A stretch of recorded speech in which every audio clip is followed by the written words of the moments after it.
बिहार में विधानसभा चुनाव से पहले सीट शेयरिंग को लेकर सियासी बवाल मच गया है। इस बार दिल्ली में सीट शेयरिंग को लेकर केंद्रीय मंत्री जीतन राम मांझी ने भाजपा के खिलाफ मोर्चा खोल दिया है।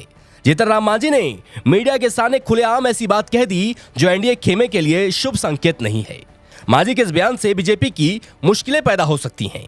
केंद्रीय मंत्री जीतन राम मांझी ने हाल ही में कहा कि उनकी पार्टी के कार्यकर्ताओं की मांग है कि पार्टी को 40 सीटें मिलनी चाहिए, जिन पर वे पहले से तैयारी कर रहे हैं। उन्होंने यह भी कहा कि अगर विधानसभा में उन्हें ताकत मिलती है तो वे अपने पिछले मुख्यमंत्री कार्यकाल में शुरू की गई योजनाओं को फिर से लागू करेंगे। हालांकि केंद्रीय मंत्री ने यह भी साफ किया कि एनडीए गठबंधन पूरी तरह से एकजुट है। उन्होंने यह भी साफ किया कि एनडीए में सीट बंटवारे को लेकर अभी कोई फैसला नहीं हुआ है। मांझी का कहना है कि सभी घटक दल अपने अपने स्तर पर गठबंधन को मजबूत करने में जुटे हैं। हिंदुस्तानी आवाम मोर्चा यानी हम प्रखंड, विधानसभा और जिला स्तर पर लगातार सम्मेलन कर रहा है और अपने वोट बैंक को मजबूत कर रहा है। क्या है मांझी की नाराजगी की वजह? दरअसल दिल्ली में हो रहे विधानसभा चुनाव के लिए भाजपा ने चिराग पासवान और नीतीश कुमार की पार्टी को सीट में हिस्सेदारी दे दी, लेकिन जीतन राम मांझी को एक भी सीट नहीं दी गई। अब इसके बाद सियासी संग्राम छिड़ गया है। मीडिया ने जीतन राम मांझी से इसे लेकर सवाल पूछ दिया। फिर क्या था? जीतन राम मांझी बुरी तरह से भड़क गए और ऐसी बात कह दी कि भाजपा के लिए मुश्किलें बढ़ सकती हैं।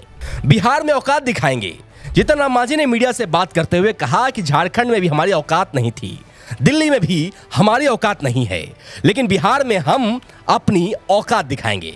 अब मांझी के इस बयान ने एनडीए नेताओं की टेंशन बढ़ा दी है। अब जीतन राम मांझी के इस बयान से ऐसा लग रहा है कि वो कहीं विधानसभा चुनाव से पहले कोई खेला ना कर दें। बता दें कि जीतन राम मांझी को झारखंड चुनाव में भी सीट नहीं दी गई थी, जिसके बाद उस समय भी वो नाराज हो गए थे, लेकिन अब जब उन्हें दिल्ली में टिकट नहीं मिला तो और अधिक नाराज हो गए हैं। आरजेडी ने खोला मांझी के लिए दरवाजा। आरजेडी ने इस मौके का फायदा उठाते हुए मांझी को महागठबंधन में शामिल होने का न्योता दे दिया। इससे पहले आरजेडी अध्यक्ष लालू यादव ने नीतीश कुमार के लिए दरवाजा खोला था, लेकिन कोई बात न बन सकी।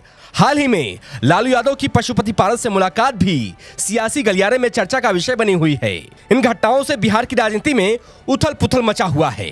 Report state mirror Hindi.